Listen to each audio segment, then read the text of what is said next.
Shri Gayatri tours and travels Chardham యాత్ర complete travel plan. ఈ ఏడాది వర్షాభావ పరిస్థితుల్ని ఎదుర్కోక తప్పదని, తీవ్ర కరువు పరిస్థితులు రాబోతున్నాయని ఇప్పటికే భారత్, అమెరికా వాతావరణ సంస్థలు ప్రపంచాన్ని హెచ్చరించాయి. శీతాకాలంలో సూపర్ ఎల్ నినో ఎఫెక్ట్ ఉంటుందని కూడా హెచ్చరికలు జారీ చేశాయి. పంటలపై దీని ప్రభావం ఎక్కువగా ఉండే ఛాన్స్ ఉందని, ఫలితంగా ఆహార కరువు ఏర్పడేటువంటి ప్రమాదం కూడా ఉందని పేర్కొన్నాయి. అయితే వాతావరణ సంస్థల కంటే ముందే ప్రకృతి నుంచి మనకు హెచ్చరిక వచ్చిందా అంటే అవుననే అంటున్నారు పెద్దలు. నేరేడు పండ్లు, జామున్ పండ్లు అని కూడా అంటాం.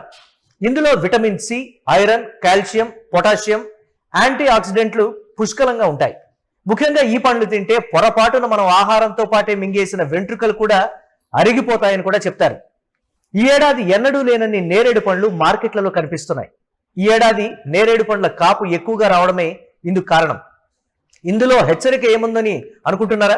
ఓ వ్యక్తి నెట్టింట చేసినటువంటి ఓ పోస్ట్ దీనిపై ఆసక్తిని రేపుతోంది. నేరేడు చెట్లు కాపు ఎక్కువగా ఇస్తే ఆ సంవత్సరం కరువు పరిస్థితులు రాబోతున్నట్లు హెచ్చరికట. రాకేష్ బూర్గుల అనే వ్యక్తి ఎక్స్ లో చేసిన పోస్టు ప్రకారం పెద్దలు వేసవిలో నేరేడు చెట్లు ఎన్నడూ లేనంతగా పండ్లను ఇస్తే ఆ సంవత్సరం కరువు వచ్చే అవకాశాలు ఎక్కువగా ఉంటాయట. ప్లాంట్ సైన్స్ ప్రకారం దీనిని మాస్టింగ్ లేదా స్ట్రెస్ ఫ్రూటింగ్ అంటారు.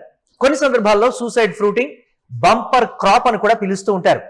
చెట్లు భూగర్భ జలాలు తగ్గుతున్నాయని, వాతావరణంలో పెద్ద మార్పులు రాబోతున్నాయని గుర్తిస్తే తమ శక్తినంతా కొత్త కొమ్మలు, ఆకుల పెరుగుదలకు కాకుండా పండ్లు, విత్తనాల ఉత్పత్తిపై కేంద్రీకరిస్తాయట. ముఖ్యంగా నేరేడు చెట్లకు లోతుగా వెళ్లే ట్యాప్ రూట్ సిస్టమ్ ఉంటుంది.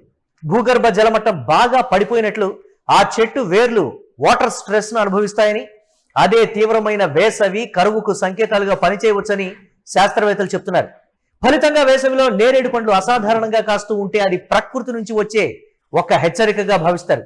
అంటే కరువు నేపథ్యంలో తాను చనిపోతే తన జాతిని కొనసాగించేందుకు, తర్వాతి తరానికి ఎక్కువ విత్తనాలు ఇచ్చేందుకు ఇలా చేస్తుందని నమ్మకం.